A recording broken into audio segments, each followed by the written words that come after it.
ছাত্ররা, আজকে আমি তোমাদের জীবনবিজ্ঞান বিভাগের সপ্তম চ্যাপ্টার, সপ্তম অধ্যায় যেটা রয়েছে পরিবেশের সংকট এবং সংরক্ষণ চ্যাপ্টারটি পড়াবো।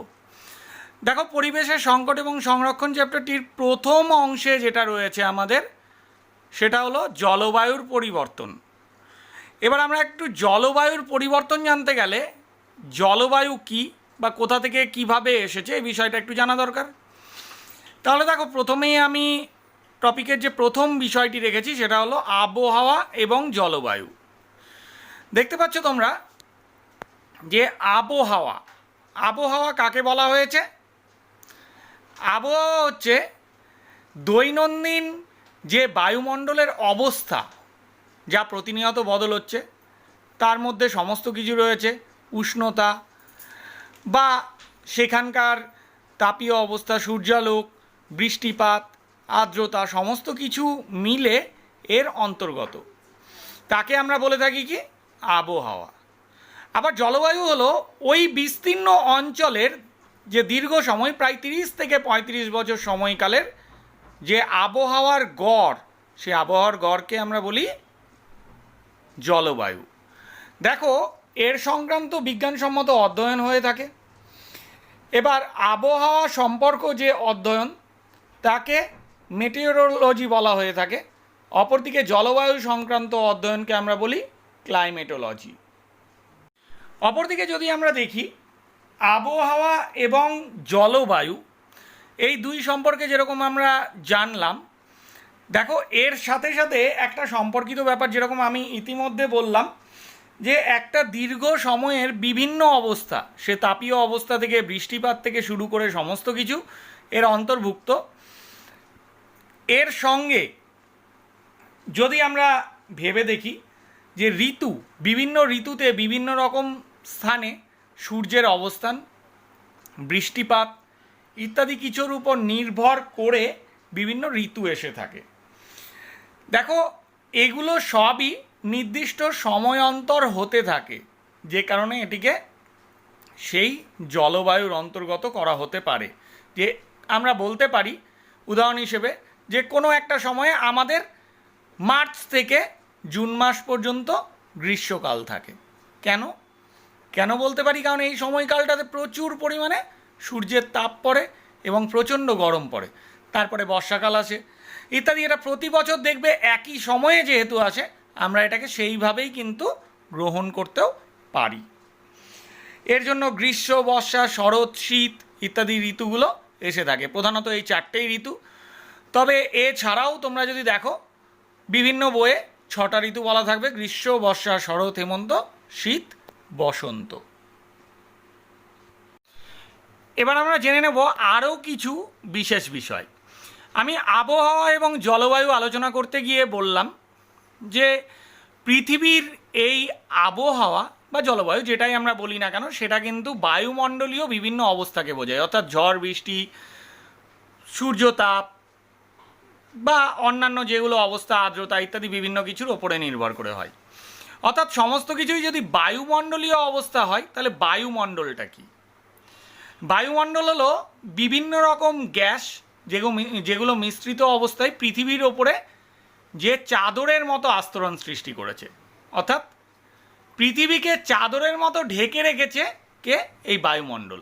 তাকেই আমরা বলি পৃথিবীর ঘোমটা। অর্থাৎ পৃথিবীর ঘোমটা বলতে বায়ুমণ্ডলকে বোঝায়।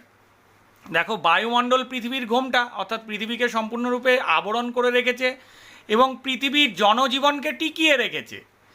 কিন্তু এই যে পৃথিবীর জনজীবনকে টিকিয়ে রেখেছে, এখানে পৃথিবীর জনজীবন বা বিভিন্নভাবে মানুষ সৃষ্ট বা বিভিন্ন প্রাকৃতিক কারণেও হয়ে থাকে বিভিন্ন উপাদান, যেগুলো বায়ুমণ্ডলে প্রতিনিয়ত মেশার জন্য ঘটছে বায়ু দূষণ। এগুলোকে ধারণ করছে কে? এই পৃথিবীর ঘোমটা বা বায়ুমণ্ডল। কি ধারণ করছে? ধারণ করছে দেখো, carbon die oxide CO2, CH4 বা মিথেন, CFC বা ক্লোরোফ্লুরোকার্বন, SPM বা সাসপেন্ডেড পার্টিকুলেট ম্যাটার, CO বা কার্বন মনোক্সাইড, NOx করা হয়েছে কারণ নাইট্রোজেনের বেশ কয়েকটি অক্সাইডের অন্তর্ভুক্ত হয়, সালফার ডাইঅক্সাইড ইত্যাদি। দেখো, এই গ্যাসগুলো যখন বিভিন্নভাবে উৎপন্ন হয়ে বায়ুমণ্ডলে মিশছে, ভেবে নাও বায়ুমণ্ডলে এগুলো মেশার জন্য এদের আবার একটা বিশেষ ক্ষমতা হলো এরা তাপ শোষণ করতে পারে। সূর্যরশ্মি থেকে যে পরিমাণ তাপ আসে সেই তাপটাকে শোষণ করে এরা নিজেদের মধ্যে ধরে রাখতে পারে। এবার পৃথিবী থেকে যে পরিমাণ তাপ আসে সেটা বিকিরিত হয়ে ফেরত যেতে পারে না মহাশূন্যে, ফলে দিনের পর দিন কী হয়, পৃথিবীর উষ্ণতাটা কিন্তু বৃদ্ধি পেতে থাকে। পৃথিবীর এই উষ্ণতা বৃদ্ধি পাওয়ার জন্য পৃথিবীতে যে গড় উষ্ণতা বৃদ্ধি পাচ্ছে, এই ঘটনাটাকে আমরা বলে থাকি গ্রিন হাউস এফেক্ট। তোমরা গ্রিন হাউস শব্দটা ভূগোলে পড়েছো, যে যেখানে বা যে সবুজ ঘর শীতপ্রধান দেশে করা হয়ে থাকে, যার মধ্যে সেই শীতপ্রধান দেশে কাঁচের সবুজ ঘরের মধ্যে বিভিন্ন সবুজ উদ্ভিদকে নির্দিষ্ট তাপমাত্রা মেনটেন করে তার মধ্যে রক্ষণাবেক্ষণ করা হয়, একে আমরা গ্রিন হাউস বলি। ঠিক পৃথিবীর ওপরেও এই গ্রিন হাউসের মতোই প্রভাব, ওখানে যেরকম তাপ ধরে রাখে সেই কাঁচের ঘরটি, এখানেও সেই বিশেষ ব্যবস্থার মতো এই বায়ুমণ্ডলীয় দূষক গ্যাসগুলি তাপ শোষণ করে তাপ ধরে রাখে, বিকিরিত হতে দেয় না, ফলে পৃথিবীর গড় তাপমাত্রা প্রতিনিয়ত বৃদ্ধি পাচ্ছে। ফল হচ্ছে গ্রিন হাউস এফেক্ট। এবারেই দেখো, গ্রিন হাউস এফেক্ট সম্পর্কে তো আমরা জানলাম। এই গ্রিন হাউস এফেক্টের ফলে যা যা ঘটে, সর্বপ্রথম যেটা ঘটে সেটা হচ্ছে হিমবাহের গলন। হিমবাহ প্রচুর পরিমাণে উচ্চ পর্বতশৃঙ্গে গলে যেতে থাকে, কারণ যত তাপমাত্রা বৃদ্ধি পাবে, তাপমাত্রা বৃদ্ধির সাথে সাথে হিমবাহের গলন হবে। এবার এই হিমবাহের গলন হতে গেলে সেই জল আসবে কোথায়? সেই জল আসবে নদী সমুদ্রে, যার ফলে নদী এবং সমুদ্রের জলস্তর বৃদ্ধি পেতে থাকবে। জলস্তর বৃদ্ধি পাওয়ার ফল অন্তর্দেশীয় স্থানে বন্যা সৃষ্টি হবে, কোনো কোনো স্থানে এই উচ্চ তাপমাত্রা বৃদ্ধির জন্য আবার খরাও সৃষ্টি হবে। আবার আরেকদিকে দেখো, সমুদ্রের জলস্তর বৃদ্ধির জন্য যেগুলো বহির্দেশীয় বা সমুদ্র তীরবর্তী যেগুলো অঞ্চল, সেগুলো তুলনামূলকভাবে জলস্তর বৃদ্ধি পেতে পেতে জলে বিলীন হয়ে যাবে, ফলে সেখানে সেই অঞ্চলগুলো কিন্তু সমুদ্রগর্ভে বিলীন হয়ে যেতে থাকবে। যেরকম অনেক রকম ঘটনা কিন্তু আমরা দেখতে পাই। এখানে দেখা গেছে যে প্রায় এই শতাব্দীতে জলতলের উচ্চতা প্রায় 4 ইঞ্চি থেকে 10 ইঞ্চি পর্যন্ত বেড়েছে এই গ্রিন হাউস এফেক্টের জন্য। এই কারণে বিজ্ঞানীদের আশঙ্কা আগামী শতাব্দীতে এই উচ্চতা বৃদ্ধি পাবে প্রায় 37 ইঞ্চি। 37 ইঞ্চি মানে প্রায় 3 ফুটের কাছাকাছি। তার মানে 3 ফুটের কাছাকাছি উচ্চতা বৃদ্ধি পেলে তার ফলে অনেক অঞ্চল সমুদ্রগর্ভে বিলীন হয়ে যাবে। এছাড়াও দেখো, বায়ু দূষক গ্যাসগুলির বিবিধ প্রভাব রয়েছে, যদিও সমস্ত প্রভাবগুলো আজকে আমি তোমাদের পড়া দিচ্ছি না, তার জন্য প্রথম টপিকটি আলোচনা করেছি, যেটা বায়ু দূষণে হিমবাহের প্রভাব, হিমবাহের ওপরে যা যা প্রভাব পড়ছে। দেখো, এখানে বিভিন্ন বিজ্ঞানীরা বিভিন্ন সময়ে লক্ষ্য করেছেন যে এই যে গড় তাপমাত্রা বেড়ে যাওয়া, এটা 2001 সালের গোড়ার দিকে লক্ষ্য করা হয়েছে যে মোটামুটি 100 বছরের পৃথিবীর গড় তাপমাত্রা 1 ডিগ্রি সেন্টিগ্রেড বৃদ্ধি পেয়েছে। তারপরে আরও বেশ কিছু ঘটনা 1980-88 সালের মধ্যে, 80 থেকে 88 এই সময়ের মধ্যে প্রায় 18টি তাপপ্রবাহের ঘটনা ঘটেছে।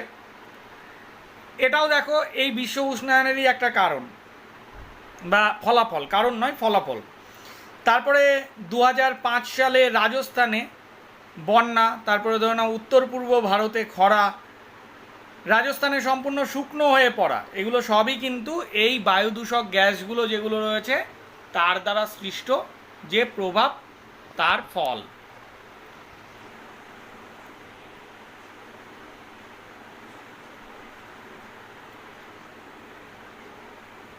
এবার যদি হিমবাহের প্রভাব ভারতবর্ষের কয়েকটি বিশেষ হিমবাহের ওপরে যে এই বিশ্ব উষ্ণায়নের প্রভাব, সেটা যদি লক্ষ্য করি তাহলে আরও ভালো বুঝতে পারবো। তোমরা জানো, ভারতবর্ষের বেশ কিছু বিশিষ্ট হিমবাহ হলো গঙ্গোত্রী, যমুনোত্রী, জেমু, যেগুলো থেকে ভারতবর্ষের প্রায় অনেকগুলো নদী তৈরি হয়ে থাকে। এবার পৃথিবীর গড় উষ্ণতা বৃদ্ধির জন্য দেখা গেছে এই হিমবাহগুলোর বেশিরভাগ বরফ প্রায় গলে জলে পরিণত হয়েছে। 1993 সাল থেকে 2005 সালের মধ্যে সমুদ্রের জলতল প্রতি বছরে গড়ে 3 মিলিমিটার, যা প্রায় 0.1 ইঞ্চি কাছাকাছি বৃদ্ধি পেয়েছে। সমুদ্রের জলতল যদি বেড়ে গেলে উপকূল অঞ্চলে বন্যার সম্ভাবনা দেখা দেয়। এটা আমি আগেও বললাম, জীববৈচিত্র্য ধ্বংসের মুখে পড়ে, কেননা সমুদ্র উপকূলে যারা বাস করে বা সমুদ্রে, তারা বিভিন্নভাবে ক্ষতিগ্রস্ত হতে থাকে। প্রাণহানি, আর্থিক ক্ষতি সমস্ত কিছুই কিন্তু এর দ্বারাই ঘটে থাকে। সুন্দরবনের বিস্তীর্ণ অঞ্চল, যেটা কিন্তু এই সমুদ্রের জলতল বৃদ্ধির জন্য একটা বিশেষভাবে সমস্যার মুখে, এটা সময়ের সাথে সাথে যদি এভাবে চলতে থাকে, সুন্দরবন অঞ্চল প্রায় সমুদ্রগর্ভে বিলীন হয়ে যাবে। সমুদ্র গর্ভে বিলীন হয়ে যাওয়ার সাথে সুন্দরবন অঞ্চলে প্রচুর জনজীবন রয়েছে, সেগুলোও কিন্তু ক্ষতিগ্রস্ত হবে, এমন না শুধু বনাঞ্চল। এবার এগুলো সমস্ত সম্পর্কে তোমাদের এই অংশ পর্যন্ত পড়তে হবে, যা আমাদের বিজ্ঞান বইয়ের চ্যাপ্টারটির সূচনা অংশ থেকে 232 পেজ পর্যন্ত রয়েছে। এই অংশটুকু তোমাদের এই ভিডিওতে পড়ানো হলো, এটাই তোমরা পড়া তৈরি করবে। দ্বিতীয় ভিডিওতে আমি এর পরবর্তী অংশ থেকে পুনরায় আলোচনা করব। আজকের ভিডিওতে এই পর্যন্তই।